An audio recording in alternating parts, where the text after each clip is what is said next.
اللهم صل وسلم وبارك على سيدنا محمد وعلى اله وصحبه وسلم اجمعين. احبابي واصدقائي، يا رب يكونوا دايما بخير وبصحه جيده ان شاء الله.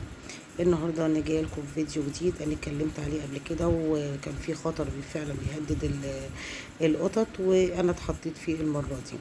انا عندي بوسي ولدت، وبعد ما ولدت في مشيمه وبطنها كبيره. فخفت طبعا لان في مشيمه او الخلاص بتاعها فضل في بطنها. فحبيت ان انا اروح للدكتوره. دي عياده مايزون. انا بوريكم العياده من الخارج وداخله دلوقتي عشان اكشف على بوسي. الدكتوره قالت لي الاول لازم هنعمل لها اشعه سونار علشان خاطر نشوف يعني ايه اللي موجود في بطنها بالظبط. هي كانت شاكه ان المشيمه مش موجوده، ممكن تكون كلتها، وللاسف ان بوسي ما بتاكلش اي خلاص من اللي بينزل منها. دخلنا كده، فهي طبعا بتفضي بقى دلوقتي، بتخلق كده وتفضي المنطقه اللي هي هتعمل فيها السونار، اللي هي بس من يا عند بوسي، مطرح ما بيرضعوا كده الاطفال او البيبيهات القطط الصغيرين بتاعهم.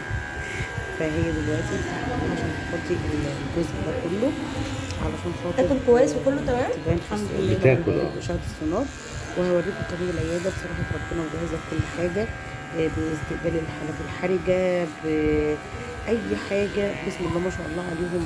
ناس فعلا عارفة شغلها كويس، وعارفة هي مش زي اللي بيفتي. انا مره رحت وديت بوسي يوم الخراج ده، وديتها للدكتور، عمل لها اداني حقنه طلعت غلط، بتتاخد لا مؤاخذه واعزكم الله للبهايم الكبار، فعملت لها خراج. فاهم حاجه تروح يكون حد فاهم عارف شغله وعارف هو بيعمل ايه. انا هقرب لكم دلوقتي السونار، هي دلوقتي بتعمل اشعه السونار اهي، وهقربها لكم علشان اوريكم ايه اللي جوه بالظبط. هو الحمد لله مفيش بيبي جوه ولا حاجه، الحمد لله مفيش حاجه ميته. هو ده اللي كان ممكن يعمل تسمم، هو الجزء الاسمر ده، هي دي بس المشيمه، هو ده الخلاص اللي موجود عندها فقط لا غير. فان شاء الله باذن الله هي هتديها حقن الطلق علشان خاطر اكنها بتولد من جديد عشان تنزل المشيمه دي. وطبعا الخطا ده كان من عندي انا، لاني وانا بشد البيبي اتقطع مني الخلاص جوه، والبوزه مفيش بوزه ان انا اشد منه الخلاص. طبعا بوسي عندي ما بتولدش لوحدها ابدا، لازم اكون معاها، ولازم انا اتعامل معاها واشد الخلاص واشد البيبي وانضف واعمل. بصي يعني هي راميه كل حاجه على تيتا على امها، وانت تيت الولاد، فانت بقى لك عندك انا حسيتها بايدي بس.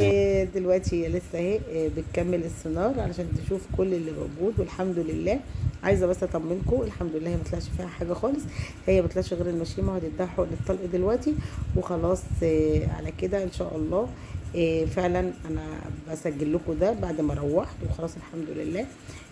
تعتبر كان في مشيمه وتجمع دموي الحمد لله نزلوا.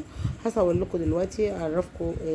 هي دلوقتي كمان بتمسح لها اكنك انت بني ادم ورايح تعمل اشعه سونار، خدت بالكم عشان ما حدش يقول ايه ده قطط. قطط اكسجين. عندهم اشعه سونار، عندهم اشعه عاديه، عندهم اشعه مقطعيه، عندهم عمليات، عندهم تحاليل، عندهم بصوا كل حاجه. حمى او حلاقه، كل حاجه موجوده في عياده مايزون. ناس محترمه جدا، استقبال محترم جدا. عايزه اقول لكم شكرا جزيلا لذوقكم واحترامكم العالي، وشكرا لكم جميعا. ويا ريت ما تنسونوش في اشتراك ولايك لقناه صافي لوز. السلام عليكم.